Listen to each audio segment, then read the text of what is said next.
ನಮಸ್ಕಾರ ವಿಶೇಷ ಕಾರ್ಯಕ್ರಮಕ್ಕೆ ಸ್ವಾಗತ ನಾನು ಪೂರ್ಣಿಮಾ ನೋಡಿ ಹಲವರ ವಿರೋಧ ಸಾಕಷ್ಟು ಹಗ್ಗಜಗ್ಗಾಟ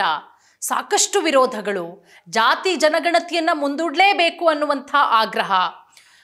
ಕಾಂಗ್ರೆಸ್ ಪಕ್ಷದ ಶಾಸಕರು ಸಚಿವರೇ ಇದರ ಬಗ್ಗೆ ಆಗ್ರಹ ಮಾಡ್ತಾರೆ ಇದೆಲ್ಲದರ ನಡುವೆ ಯಾವುದಕ್ಕೂ ಕೂಡ ಮಣಿಯದೆ ಸಿದ್ದರಾಮಯ್ಯ ಅವರು ಜಾತಿ ಗಣತಿ ಮಾಡೋದಕ್ಕೆ ಓಕೆ ಅಂತ ಹೇಳ್ತಾರೆ ಅದರಂತೆ ಇವತ್ತಿನಿಂದ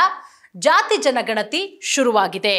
ಕೆಲವೊಂದಿಷ್ಟು ಸಚಿವರು ವಿರೋಧ ಪಕ್ಷಗಳು ಅದರ ಜೊತೆಗೆ ಧಾರ್ಮಿಕ ಮುಖಂಡರು ತೀವ್ರ ವಿರೋಧವನ್ನ ಮಾಡ್ತಾರೆ ಮುಂದೂಡಬೇಕು ಮಾಡಬಾರದು ಅಂತ ಹೇಳಿ ಕರ್ನಾಟಕ ಹಿಂದುಳಿದ ವರ್ಗಗಳ ಆಯೋಗ ಸಾಮಾಜಿಕ ಶೈಕ್ಷಣಿಕ ಆರ್ಥಿಕ ಸಮೀಕ್ಷೆ 2025 ಇವತ್ತಿನಿಂದ ಆರಂಭ ಆಗಿದೆ ಮನೆ ಮನೆಗೆ ಬರ್ತಾರೆ ಅಂಗನವಾಡಿ ಕಾರ್ಯಕರ್ತೆಯರು ಆಶಾ ಕಾರ್ಯಕರ್ತೆಯರು ಶಿಕ್ಷಕರು ಅದರ ಜೊತೆಗೆ ಕಂದಾಯ ಇಲಾಖೆಯ ಅಧಿಕಾರಿಗಳು ಇಷ್ಟು ಜನ ಬಂದು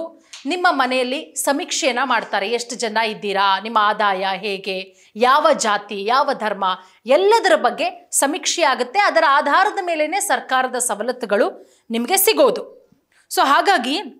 ಕ್ರಿಶ್ಚಿಯನ್ ಉಪಜಾತಿಗಳ ವಿಚಾರಕ್ಕೆ ಸಂಬಂಧಪಟ್ಟಂತೆ ಒಂದಷ್ಟು ಗೊಂದಲಗಳಾಯಿತು ಬಿಜೆಪಿ ಇದನ್ನ ತೀವ್ರವಾಗೂ ಕೂಡ ವಿರೋಧಿಸ್ತು ಅದರ ಜೊತೆಗೆ ರಾಜ್ಯಪಾಲರು ಕೂಡ ಸರ್ಕಾರಕ್ಕೆ ಪತ್ರ ಬರೆದಿರ್ತಾರೆ ಈ ಎಲ್ಲ ಕಾರಣಗಳಿಂದ ಇದು ಇಷ್ಟು ದಿನಗಳ ಕಾಲ ಗೊಂದಲಕ್ಕೆ ಕಾರಣವಾಗಿದ್ದು ಆದರೆ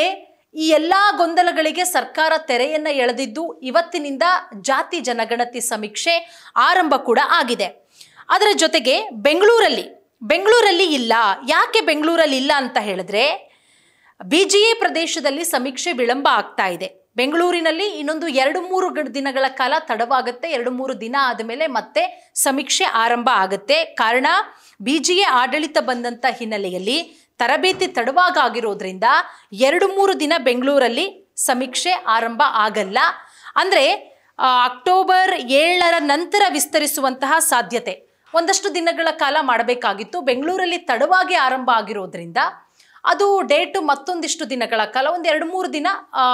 ಈಗೇನು ಡೇಟ್ ಇದೆ ಗಡುವು ಕೊಟ್ಟಿದ್ದಾರೆ 22ರಿಂದ ಆರಂಭ ಆಗಿದೆ ಅದು ಬೆಂಗಳೂರಲ್ಲಿ ಒಂದು 2-3 ದಿನ ಲೇಟ್ ಆಗಿ ಆರಂಭ ಆಗುತ್ತೆ ಸೊ ನೋಡೋಣ ಇದಾದ ಮೇಲೆ ಸರ್ಕಾರ ಏನು ನಿರ್ಧಾರ ತೆಗೆದುಕೊಳ್ಳುತ್ತೆ ಮತ್ತೇನಾದರೂ ಒಂದಷ್ಟು ಗೊಂದಲಗಳಾಗತ್ತಾ ಏನಾಗಬಹುದು ಅನ್ನೋದನ್ನ ಕಾದು ನೋಡೋಣ